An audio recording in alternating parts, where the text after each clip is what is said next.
What's going on, everybody? Welcome to Johnny VTV Live here on this Saturday, January 21st. Joey Cows, it's divisional round of playoffs. The final 8 teams have made it. We have a big one here. We have a great guest as well coming in, joining us momentarily. But how you been, man? How's everything going? Good. We had a good week last week. I think we pegged the winners. We were 50-50, I think, on the spreads in the games. But for the most part, I think overall we had a solid weekend. It was a good super wild card weekend of games.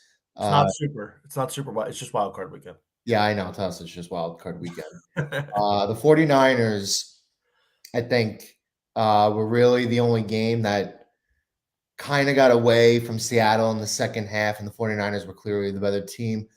All the other games, and especially you got to hand it to the Ravens and the Dolphins, even though they both lost, I think you and I were on the same page with that. Those games ended up being a lot more closer than I thought they would be, right? And unfortunately, with your Chargers, I told you, I'm sorry, that's rough. I told you, shut up. I told you, shut up. Come on. And unfortunately, with your Buccaneers, they kind of no-showed on Monday night. And but I mean, overall, I think it was a good weekend of games. I think a couple of the games that we thought weren't going to be as close as they did were as close as they did, as close as they were. And to me, I think divisional round is the best weekend of games. These are the best 8 teams left, right? There's always some like magical moments, right?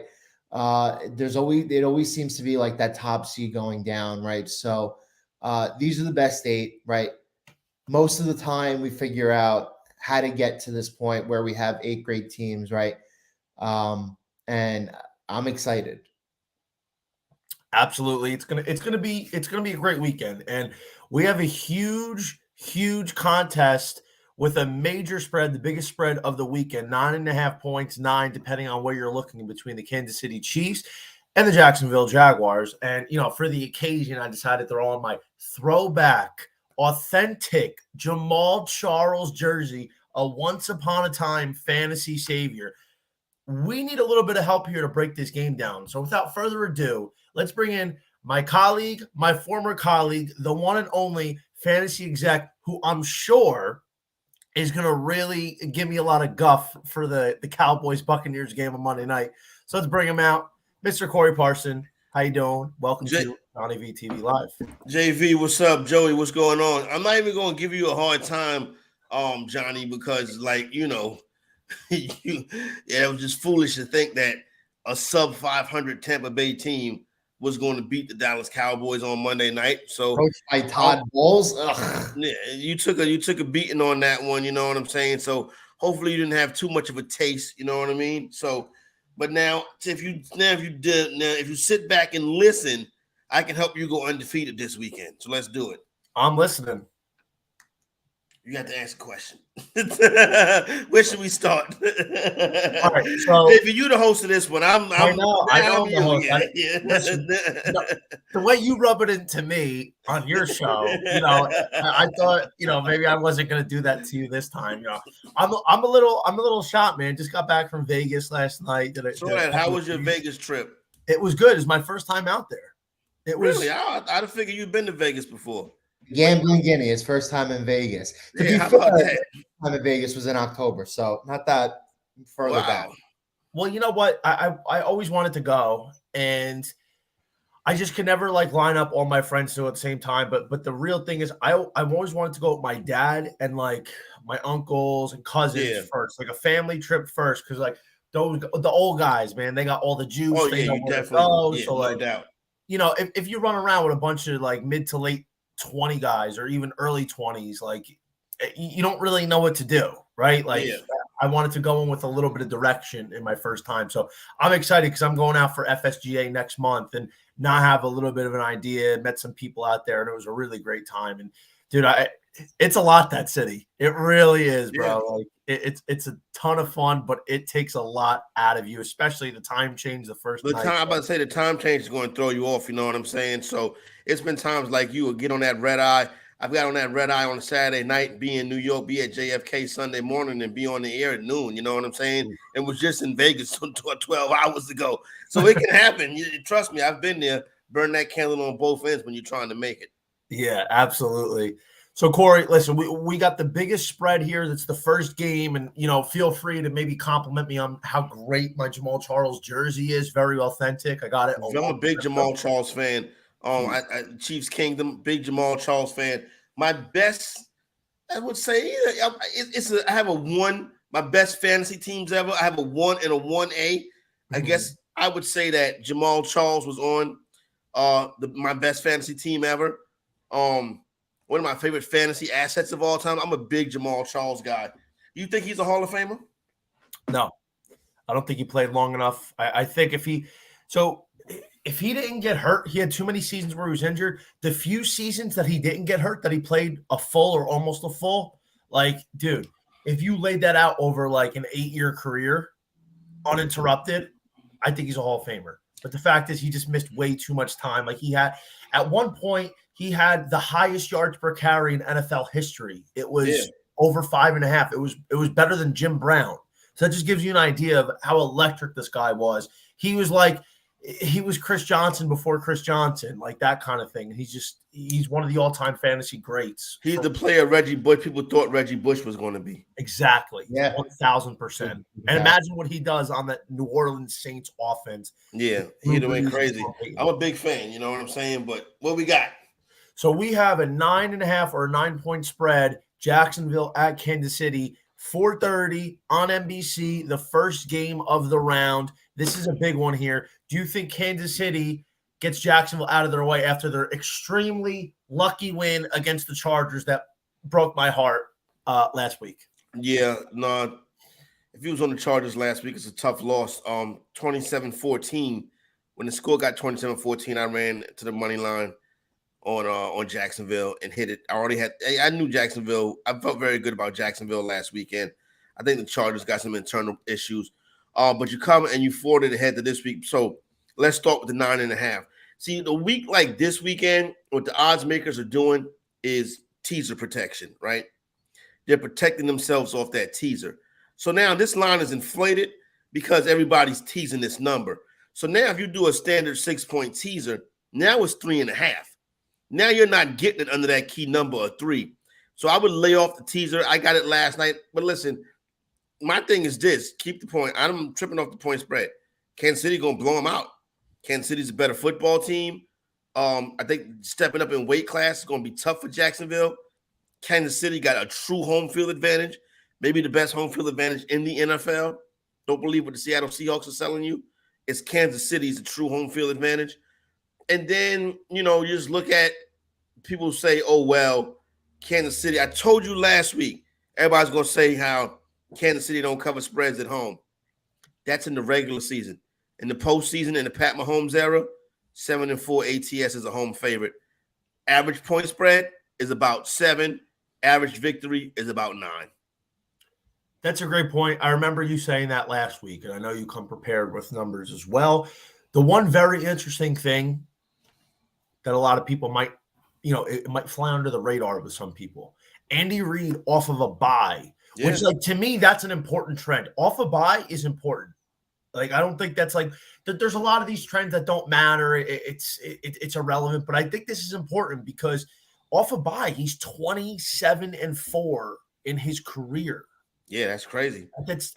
That's unimaginable. That's huge. And you have a guy like Patrick Mahomes, and I'll be honest, I thought the Chiefs were in for a down year. And I think if a couple of fluky things don't go their way, they are probably about 4, maybe 5 games worse than what they were. But regardless of the if factor, we saw what Kansas City did to Jacksonville earlier in the year. Now, one thing I pointed out about this game, Corey and Joe, Jacksonville's run defense on paper is good, but it really isn't that good. They can be had. And you know how they get had primarily this year? The teams with running quarterbacks, the Ravens, the Giants, the Chiefs earlier in the year, the Eagles, those teams gashed them. And guess what, bro? Patrick Mahomes, even though he's not a running quarterback, he's very mobile. He can kill you in the ground if you give him enough running lanes. And, you don't secure that edge. You don't secure that perimeter. Jacksonville's given up the third most rushing yards to quarterbacks this year. So not only is that a good number for Patrick Mahomes' 25.5 rushing yards number, if you were inclined to take it, but it's a huge advantage on the offensive end for Kansas City today. And they ran all over with Isaiah Pacheco last time out. So I think this is something where it's a little bit underrated if you're Jacksonville, especially, Kansas City can put up 350 on you through the air with Mahomes and 4 tutties with Travis Kelce. So I think Jacksonville could be in trouble here if they start out slow. Well, if Jacksonville start out slow, they're going to get their doors blown off, and that's probably exactly what Kansas City's going to try to do, take advantage of that home field, that home crowd, get them in there in that hostile environment, and kind of lay the lumber to them. Now, as to the point that you were making about Patrick Mahomes, I did kind of add that to my card today. I took Patrick Mahomes as an anytime touchdown scorer. That one came in, I believe, a pretty decent number on that. May have been plus 800. But Patrick Mahomes will use that rushing ability. What you'll notice with Mahomes is the more important the game is, the more likely he is to use his feet. So I think Patrick Mahomes gets a rushing touchdown today. He's plus 310 right now on FanDuel, so he must have got it really early in the week or got it on a separate book. I'm offshore. I'm about to tell you what I got at right now, because I think it's still a couple of things that we can look at that's out there. And plus, I want to bring up, what I have for these games today. Yeah. And so I'll let you know where I started, because I haven't done my Giants and Eagles work yet.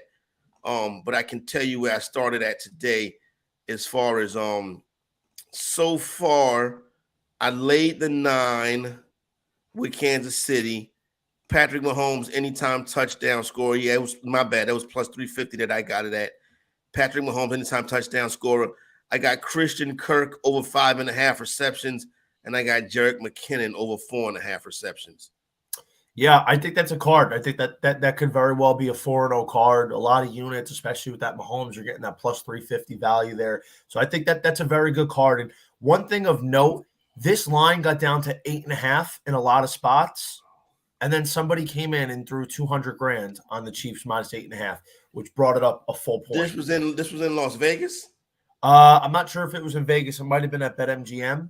And okay. So that was a report that somebody put like $200,000 on Kansas City, and it moved the line a full 1.5. And these days, home field advantage is worth about 1.5, maybe 1.6 points. In Kansas City, you can make a case it's like 2 points, maybe 2 Kansas City's a true home field advantage. That's a true home field advantage. That's not a place where they lose at. I think the home field advantage is overrated in most spots. Like tonight at the Link, that's not a home field advantage. If the Giants come in there, if that game is tied at halftime, guess what's going to happen? And people are going to start booing the Philadelphia Eagles. Philadelphia fans turn on their teams. It's very funny. Yeah. The first chance they get to turn on their team, they turn on them. So if that game is tied or the Giants are up at halftime, the Boo Birds will be out. But no, as far as this game goes, true home field advantage.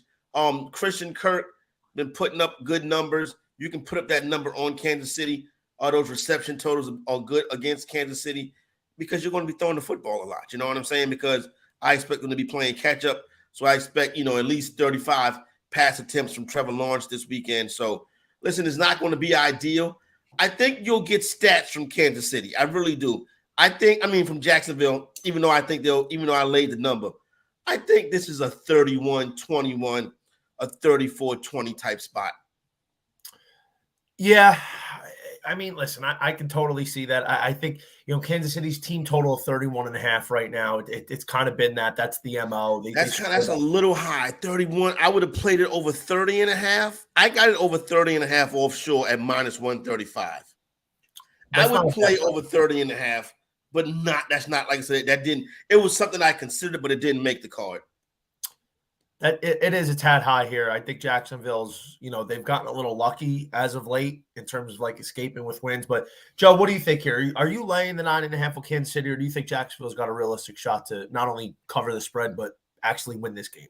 No, I'm going to lay the 9.5 with Kansas City. Every quality opponent we've seen Jacksonville play this season, they've gone down early in games. And again, like I mentioned at the top, I feel very bad about your Chargers futures plays. But I think the Chargers lost that game more than the Jaguars actually won that game. I think the Jaguars kind of had to hang tight. And remember, Trevor Lawrence threw 4 interceptions. He's not going to throw 4 interceptions again. But if the Jaguars in this game go down 14-0, 21-0, which is very, very realistic, I just don't know if they have the firepower and the manpower to be able to, at that point, hold Kansas City off the scoreboard and then match them score for score, right? So I was going to mention the Andy Reid stat off a bye, 27-4, right? And this extends from regular season into postseason. Doesn't matter the context of when the game is played. He always seems to have his teams prepared. And this is a crush spot because the Jaguars are totally the inferior team, right?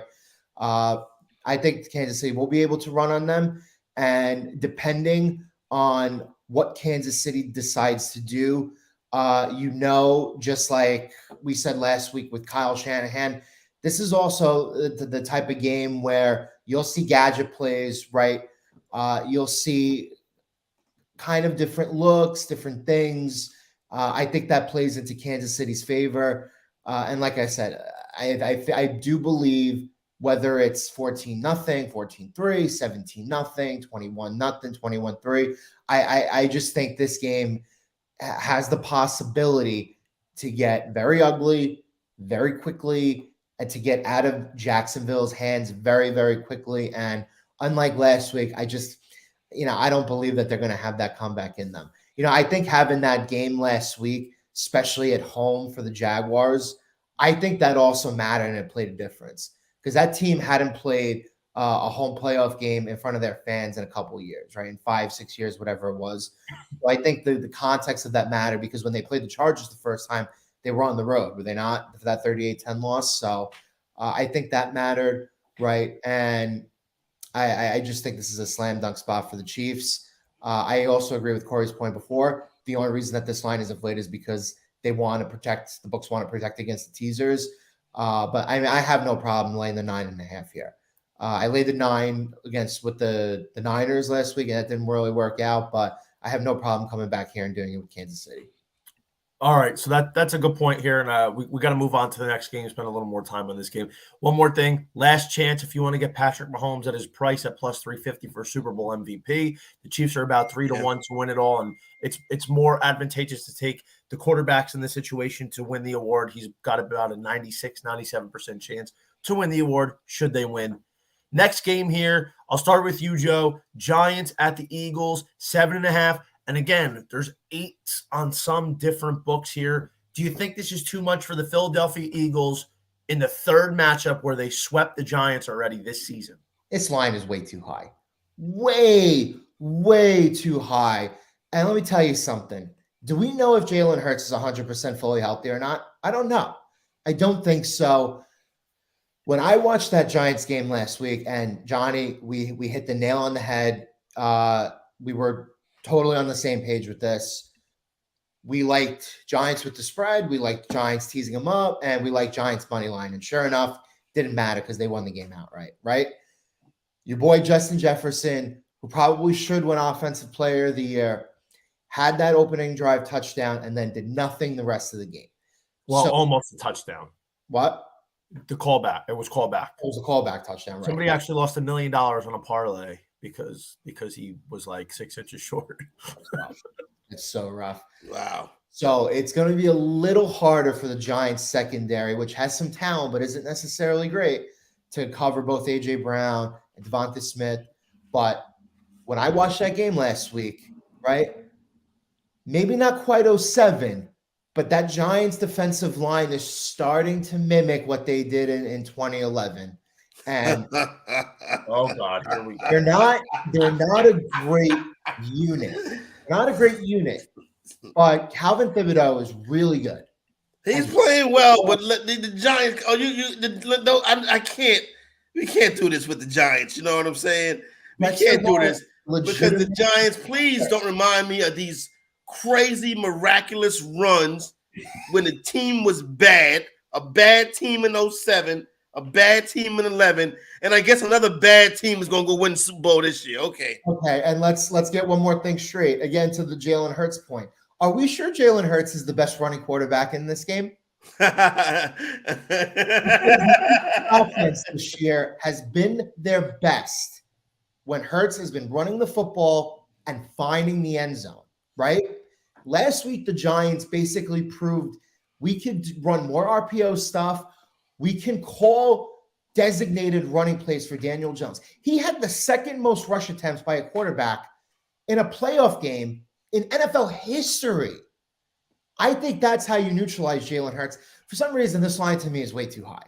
I like, Corey, I'm sorry, I like the Giants' money line. I think they're going to win the game outright.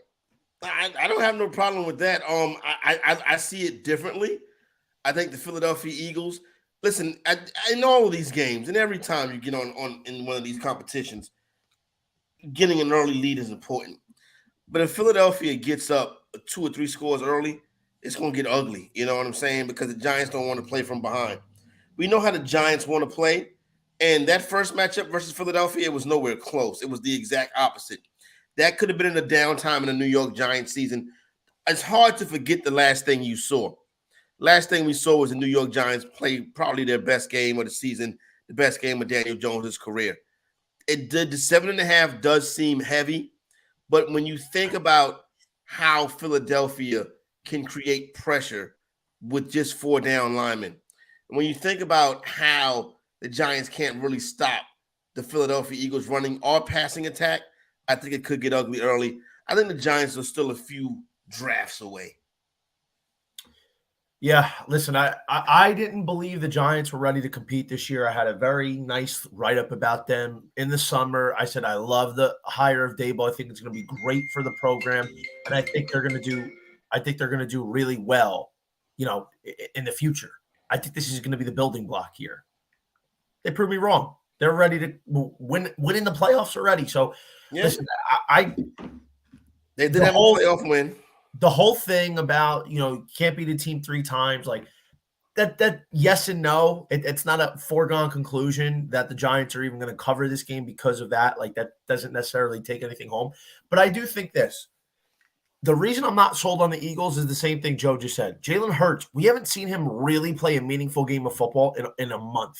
He played against the Giants in Week 18 just as a tune-up, and he really wasn't good. 57% completion, no touchdowns to 1 interception. And it was against the Giants, all their backups, because they had locked up their seed. So I think New York's they're coming in with a lot of swag right now. We've seen those wild card teams, those teams that are like the 5, 6, 7, not 7, but 5, 6 seed, come in with a lot of swag, and they're playing hot, and they're going against a team that's coming off a bye. We've seen the bye hurt a lot of teams, especially a guy like Hurts who hasn't played. He really is very probably rusty, and the Eagles are in a much different position this year than last year. Last year, they snuck in as the 7th seed, had to go down to Tampa Bay. They got waxed against the Bucs. The game wasn't even as close as it looked on paper, but now it's a different expectation. They're the 1 seed. They're expected to win. They're expected to at least go to the Super Bowl. But they haven't really been here in this position before.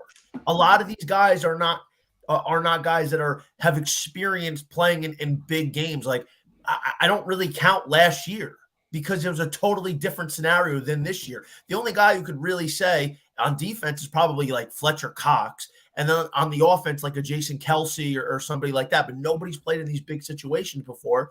Like maybe A.J. Brown, yeah, but I think this is a problem for them. I think the Giants are going to be able to get after Philly, and here's why. Just the way I said Jacksonville has a tough time containing running quarterbacks, Philadelphia is right behind Jacksonville in allowing quarterback yards. Daniel Jones, who I said last week, was great for the over 6.5 because the Giants are 5-0-1 when he had at least 10 rushing attempts, moved that up to 6-0-1. I think that's really where you're going to beat them if you're New York. You got to continue the same type of game plan and let the Eagles make mistakes on their own. Yeah, no, you break down the Giants, what the Giants have to do to win.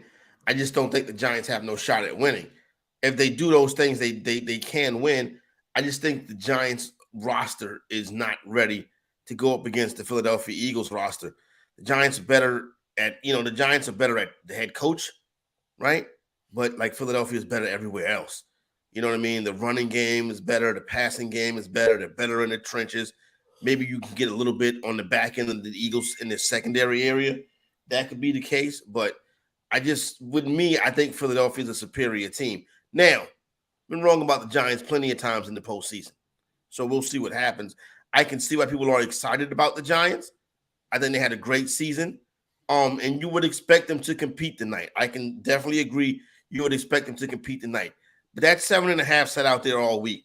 If you giving a playoff caliber team the hook against a division rival, and it just sat there all week, and then the day it moves, it goes in the opposite direction. It's like 8 now. It's not 7.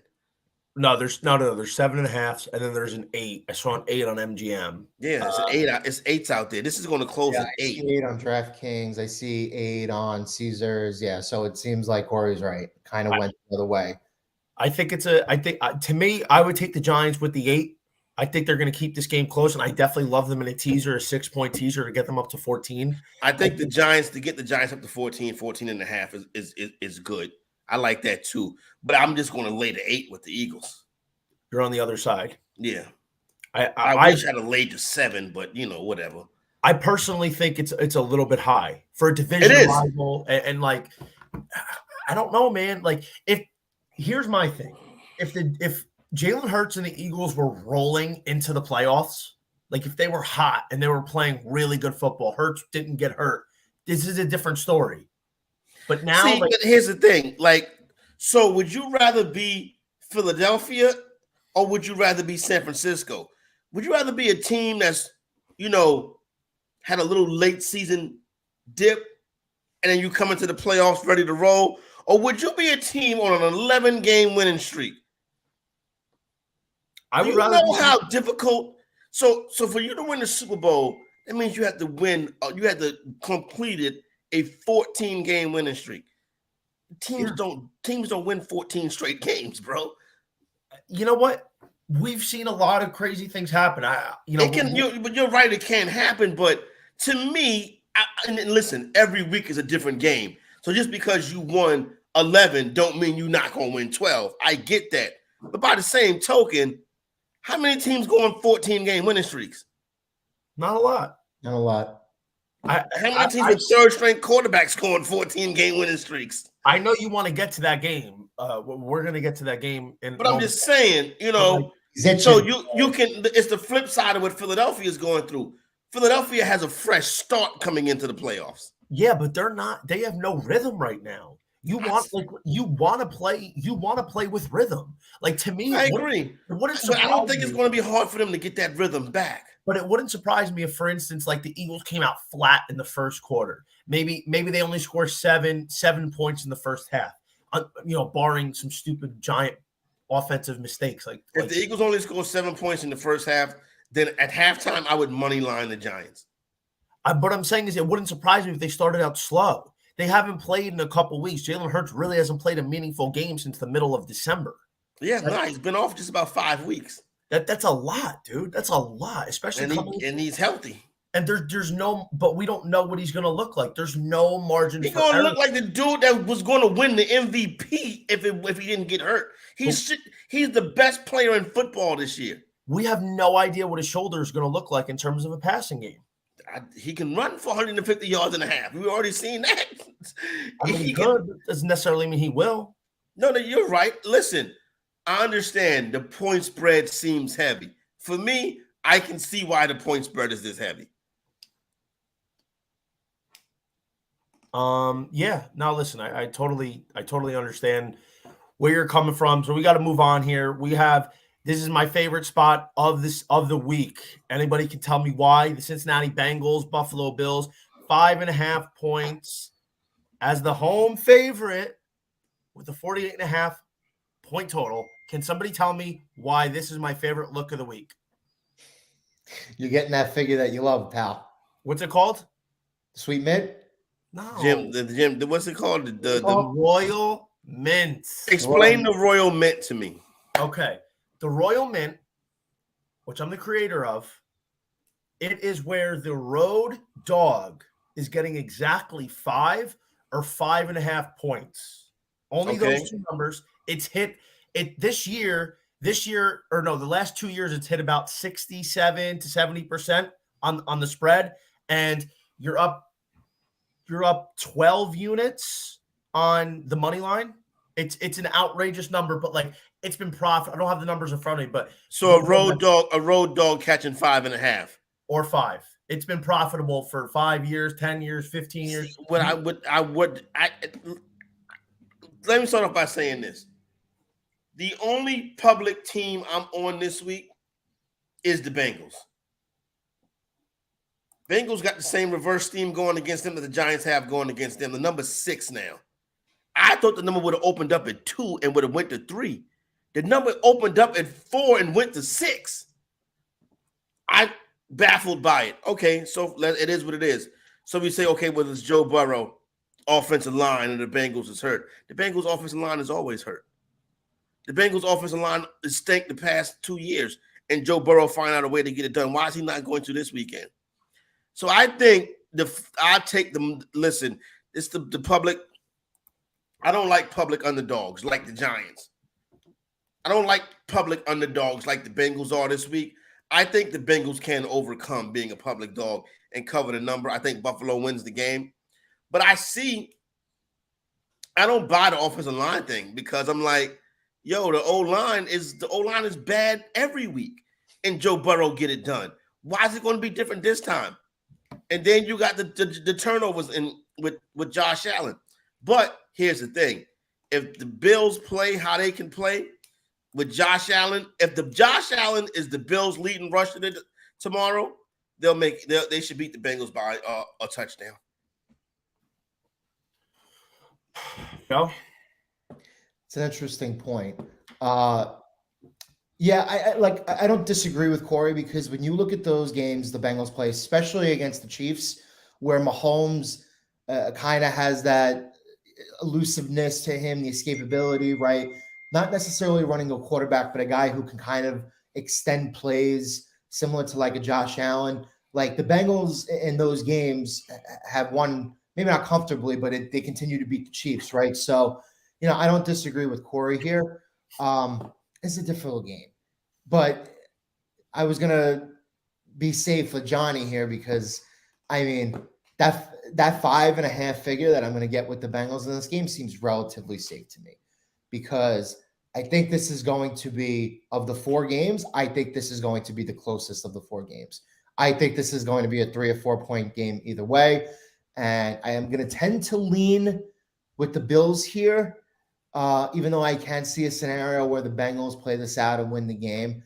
I just think the Bills have too much to play for. I think they came out last week and they looked good, and then they kind of let Miami stay in that game, kept them in the game. I think that was kind of like a little bit of the wake-up call that they needed. But I like the Bengals here with the 5.5, Johnny. I'm with you. Okay, first of all, I'm hammering Cincinnati. I always play the Royal Mint. The only time this year I didn't like the Royal Mint at all was when the Colts were getting 5.5 in New England starting Sam Ellinger. And we know what Belichick does against rookie quarterbacks. That's the only time. I would say this, keep this in mind, right? That Royal Mint, that's regular season games. No, so that's everywhere. It's postseason too? Everywhere. Well, that's good then, yeah. I would worry about some of these trends that we see in the regular season and how they adapt to the postseason. The postseason is a different animal. This is the true trend that I will always go to pretty much in every situation, like 99% of the time. Because I've seen it over a large scale. It doesn't always mean they win or cover, but most of the time they do. And just for the record, it's when they close at this number. Yeah. This is not going to close it. This is going to close at 6, though. It might. But regardless, I like the Bengals to win outright.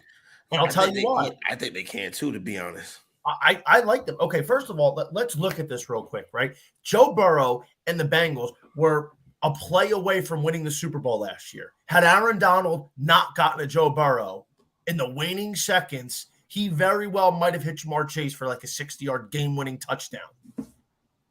These guys, they came back stronger this year, and I didn't think they would. Now, I understand they're going to be missing at least 2 key linemen. Fine. That's a big deal.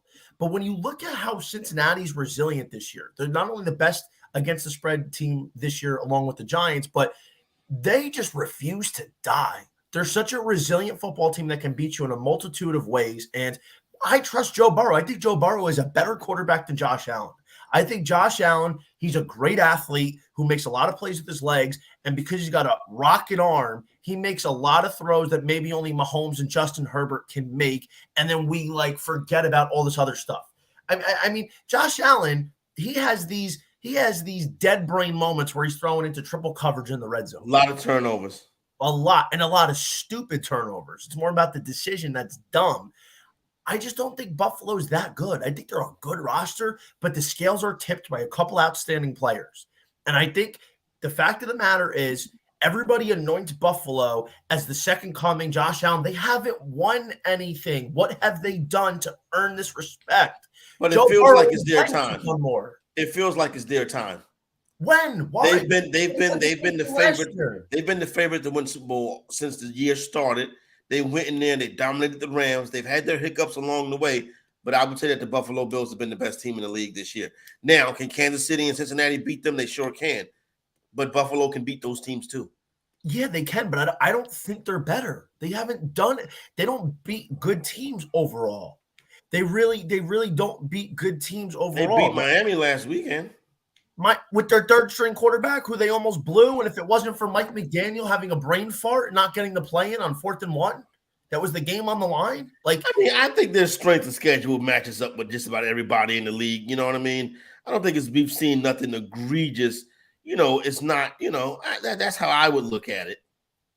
I personally don't see where Buffalo is going to get away with a lot of this stuff here this week. I really don't. I think they have a significant disadvantage at the corner room. Tre'Davious White hasn't really done a whole lot since coming back from torn ACL.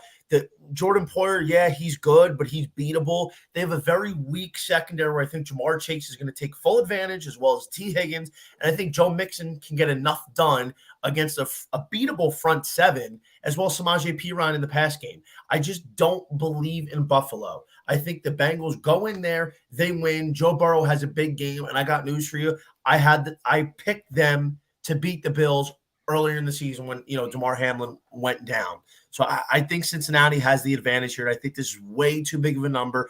Everybody in the public just loves Buffalo just because, and they haven't done anything to deserve it, nothing of merit. I would not go that far. This team just finished this regular season with a 13-3 record or something like that. You know what I'm saying? Top second seed in the AFC. I'm not going to say they don't have the merit. This has been a tough team to handle all year. Kind of ran through their division with no problem. Oh yeah, because the division is not the strongest, but they got it done. I don't know. I'm not going to sit down here and do that. What I will do is take the 5.5 with Kansas City. But I do think Buffalo will eventually win the game. But if Kansas City wins, you tip the hat to them, and then we don't get the AFC Championship game in Atlanta next weekend. Yeah, well, we'll see about that. I don't know. I think Cincinnati's got this one, and I think a lot of Buffalo fans are going to be disappointed again. I really do. But I definitely think Cincinnati covers the spread tomorrow. Well, let's get to the game of the weekend so I can get me something to eat. The JohnnyVTV. All right. We have the San Francisco 49ers hosting your Dallas Cowboys, 3.5 and some 4s, depending on where you're going to look. I probably don't even have to ask the question, but I will. Who you got? I'm not going with the 49ers. You know what I'm saying? Listen, I thought the number would open up 5-6, to be honest with you. See it open up 3.5, push up to 4. Public favorite this weekend. San Francisco, they present a unique challenge with the way they run the football. And they run it just about as good as anybody in the league. And when they get rolling, they can be very tough to beat. We know the strength. I mean, this team's on an 11-game winning streak. Doing it with a third-string quarterback, talented weapons, well-coached, home field advantage. It sounds like a team that should be being backed by 70% of the public this weekend. I'm taking the Dallas Cowboys because it's just a matter of if the Cowboys play it, two things Cowboys got to do. They got to play it like how they got to coach the game like Cooper Rush is the quarterback and not Dak Prescott. Meaning they got to lean on the run heavy. You know what I'm saying? Have Ezekiel. I know how much we love Tony Pollard, but have Ezekiel Elliott pace the game to keep the defense fresh, because the defense is going to need to be fresh. So Dallas, if you look back through Dallas Cowboy playoff games in the division round, their main issue is the other team automatically comes and goes up 2 scores. And then it takes away their running game. If that doesn't happen, if Dallas can get on top, or if these teams can basically the most important thing for Dallas is to get the game to the fourth quarter. If Dallas can get the game to the fourth quarter, they can definitely cover the spread and they could possibly win the game. In order to get the game to the fourth quarter, they're going to need to rely on the pass rush. The offensive line is as good as it's been the past couple of seasons. That's critical because last year the 49ers defensive front dominated the game. Last weekend, the Dallas Cowboys offensive line dominated the game. Dallas O-line dominate. They get the run game going. And then the quarterback, just like Josh Allen, the quarterback has to run. Dak Prescott has to run the football. He has to get at least 30 to 40 rushing yards. He's got to pick up a couple of first downs on the ground. If he can do that, get the game to the fourth quarter, then that +4 with the Cowboys will hit. Nick. Oh, sorry, Joe. Joe, what do you think? Do you think the Niners have what it takes to cover the spread? I can't believe I'm going to say this. I love Dallas at that 4 figure. A lot from, I think, what Corey said before, right? If you believe the 49ers, and Johnny, I've been with you for a couple of weeks again. You see me a couple of times this season, both towards the end of the regular season and the postseason last week. You know how much I like this 49ers team. You know how talented I think they are, and you know how well coached I think but they are by Kyle Shanahan. But to Corey's point, if they are to win the Super Bowl, they're going to have to win 14 games in a row. That is remarkably difficult. Not only do they have to win 14 games in a row in a hypothetical scenario, they would have had to do so with more than half their games being played by a rookie quarterback. That is incredibly, incredibly difficult. Now, I don't want to say it to your face last week, but I thought Tampa Bay was a really effing stinky team. I didn't think they were any good whatsoever. And you know what Dallas did in that scenario? Extra points aside, they came out in the first half of this game, more than half of that game, and they punched the Buccaneers and Tom Brady right in the mouth. They punched Brady in the mouth so much so that Brady couldn't even muster his second half late game magic. The Buccaneers never had a prayer in that game. There's something to be said about taking care of business and handling business against a team like that. Dallas did that. Mike McCarthy, regardless of how you feel about him, Johnny, and I made this point to you in the regular season, to me, he is so hammered by everybody else. I actually think as a head coach, he's pretty underrated. I think he always has his teams ready to go. Yes, he spent a majority of his career coaching Aaron Rodgers and having Aaron Rodgers, but that doesn't matter anymore because since he's been with Dallas, Corey, you could speak to this more than I can because you watch the Cowboys more. I think he's been pretty good with that team. He hasn't been a bad head coach. I thought what you saw this year, first of all, the hire of Dan Quinn was fabulous. I think what you saw this year, when Dak got hurt early, he knew he had to rein Kellen Moore in. You know what I'm saying? Like, okay, we got to all of this throwing the football all up and down the place. We got to rein that in. Let me tell you something about right quick too to watch out for with this game. Last weekend against the Seahawks, at halftime, the score was 17-17. Brock Purdy threw 19 passes in the first half. Brock Purdy came back in the second half, threw 11 passes. San Francisco 49ers blew them out in the second half. That's the key to San Francisco. Right. You got to get them throwing the football. When they throw the football, they can be beat. But if they can just sit back and let Christian McCaffrey do them crazy RPO runs that they do, they'll beat the brakes off you. Yeah, they need to limit the yards after the catch stuff. So, oh yeah, that's important. So you got to tackle them. Perfect way to describe my point. To me, the Cowboys are either going to cover this 4 or they're going to win the game outright if these 3 things happen. Number 1, limit the yards after the catch from the 49ers skill position players. The Cowboys defense, I think, is a lot better than Seattle's. I didn't think Seattle's was any good whatsoever, so I think that can be done. Number 2, you need a heavy dose of Tony Pollard in this game. For better or worse, they have to stick with the game plan, and they're going to have to try to keep the 49ers offense off the field and try to match time of possession, right? Can Tony Pollard do that? He's been pretty good this season. I think he can.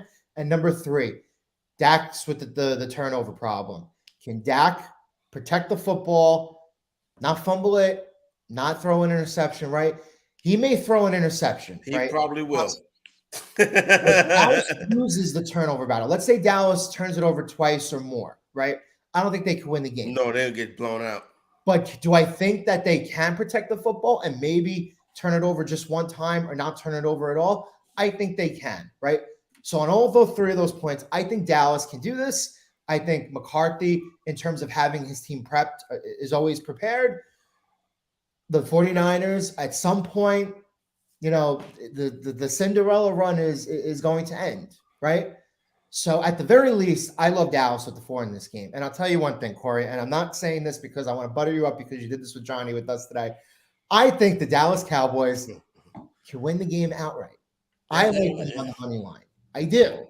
Just like I like the Giants, I like both NFC dogs this weekend. NFC East dog. All right, what we got?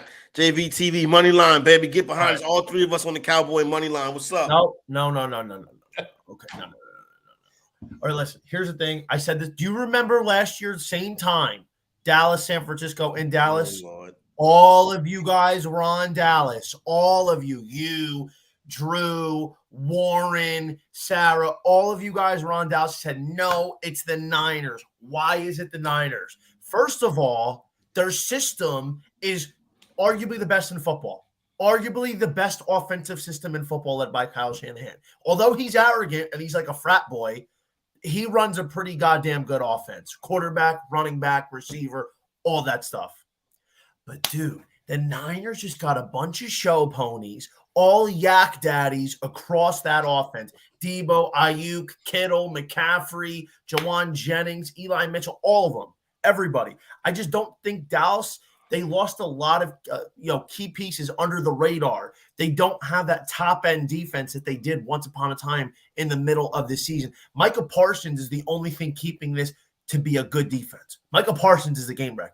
He's going to be one of the best defensive players I think we've ever seen in the NFL. That kid is legit. He's going to win probably 3 or 4 defensive players of the year. Not this year because it's Nicky Smaller Bear, a.k.a. the Bosa Constrictor. I just don't think San Francisco is going to lose to Dallas. I really don't. I think the run game is going to be too much with McCaffrey. I don't think they're going to be able to contain him. I think the secondary of Dallas is so beatable. We saw Ayuk and Debo make Trayvon Diggs look like a little kid out there last time. Diggs is such a gamble, hit-or-miss corner. I think Ayuk and Debo are both good to have big games this week. I like Ayuk to score a touchdown at plus 220, like Kittle at plus 135. And I think San Francisco probably puts up 28 points. I could see Dallas win, cover the spread, I should say, at 4, because you're outside the key number here. I think one of 2 things is going to happen. This game comes down to the last-second field goal, or San Francisco blows them out. I don't see San Francisco losing to Dallas here. As much as I don't like Kyle Shanahan, I got to give him the coaching advantage over Mike McCarthy. And I think realistically what happened here, the best case scenario, Dallas played a great game in Tampa, but Tampa also got blown out by 30 against San Francisco. Public's like, oh, all right, here we go. All the people are going to bet Dallas. Everybody got hyped up for Dallas just to get let down. I think it's a classic Dallas Cowboys trap spot here. San Francisco should win outright. I don't really care if they cover or not because I have Nick Bosa and plenty of him for Super Bowl MVP with a little bit of George Kittle. And by the way, anybody looking for this market, you can get Bosa right now at 90-1, and you can get Kittle at 120-1 for Super Bowl MVP. And I think it's a great number. I am worried about this game. I won't lie. I'm not like, I'm definitely nervous. I don't want Dallas to win. I have nothing involved in Dallas. And I really don't want to hear you for the next 3 weeks regarding it. You will. I want to hear it. All right, Corey Parson, we really appreciate all your time. I know we went a little long with you, so tell everybody where they can find you. Better Sports Network, Corey Nando and Friends, Wednesday 3 to 5. Bettersports.com. Download the Better Sports app. You know what I'm saying? Come over there and hang out. We have a good time. Harass Johnny V. You know what I'm saying? So definitely, hey fellas, hit me up. You know what I'm saying? I'm about to get up out of here, but definitely appreciate it, and everybody enjoy the games this weekend. Appreciate you, buddy. Thank you so much. And my man, I'll holler at you. All right. That's my guy, man. Corey Parson, very good dude, smart guy, and was always helped me along the way. We're together at the mothership at NBC. So Joe, we still have a little bit left here. We got our favorite prop bets of the week. I'll go first. I love that Daniel Jones, even though, I called that 6.5 rushing attempts last week, it's up to 8.5 this week. I still think it's good. I think after what happened with the design runs that the Giants implemented, I think that's a good way to go for him. I think he's good for at least 10. And if it's 10, I think we're in business here with the Giants. And I do love Patrick Mahomes over 25.5 rushing yards. I love Jamar Chase, alternate at 110 plus receiving yards on FanDuel against Buffalo this week. I love Ayuk anytime touchdown. I love Kittle anytime touchdown. What do you got for me?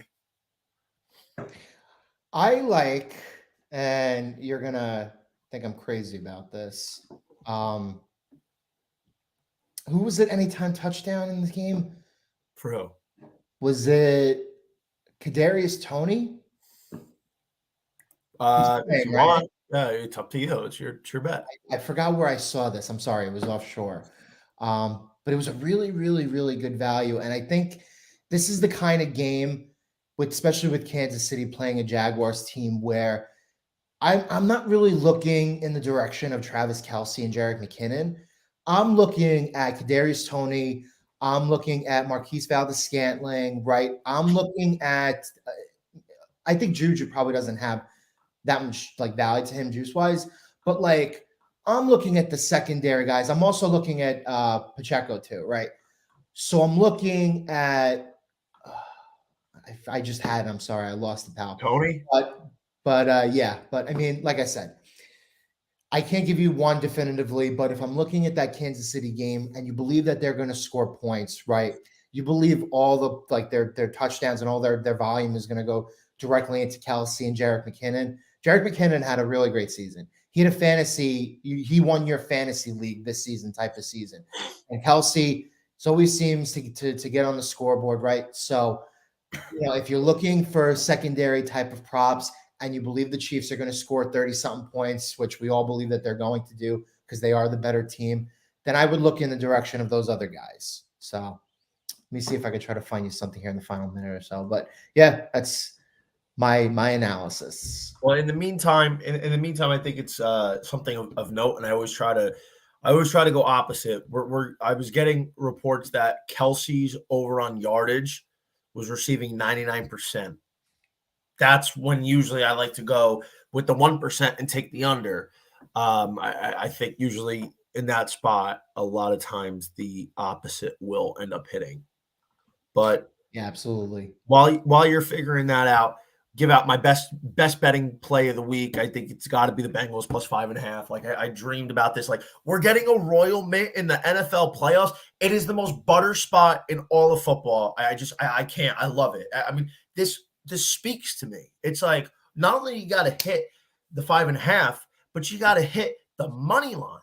You got to take the money. I think Cincinnati wins this game outright. I mean, we went through the whole thing about it. So I'm not going to regurgitate the same thing, but it's a great number. It's a great number, the Royal Mint. I found a good one. We got Chiefs. So again, I'm offshore, right? So first scoring play, Jaguars Chiefs touchdown plus 110. Solid. You get plus odds for that. I think that's decent. I mean, I'd probably look into that.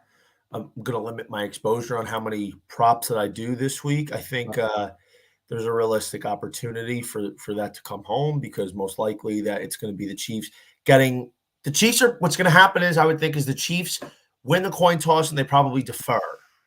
Jacksonville goes down, has maybe a 5-play drive before they get rid of it, and then that's it. That's it. And then Chiefs go down and score a touchdown. But for our Merge Player of the Night, brought to you by Merge Sports Group, our boy J-Hen. I like Daniel Jones this week, man. He had a great game last week. He played the best game of his career. And I think it's going to be the similar game plan against Philly this week. Like, the Eagles' defense is different than the Vikings, but I feel like you can still play the same style here. Daniel Jones, get him in the ground game.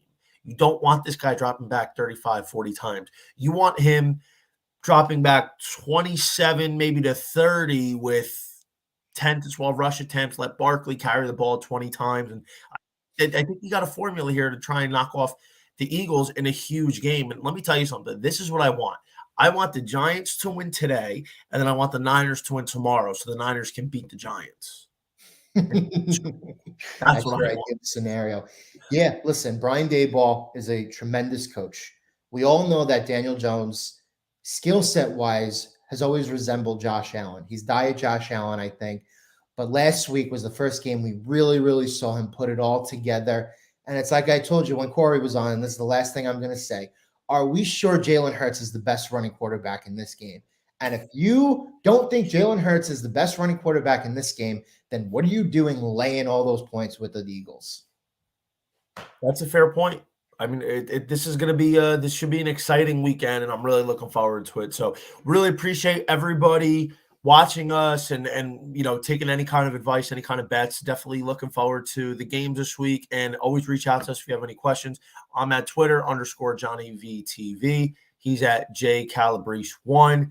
Take care. We'll talk to you next week ahead of Conference Championship Sunday.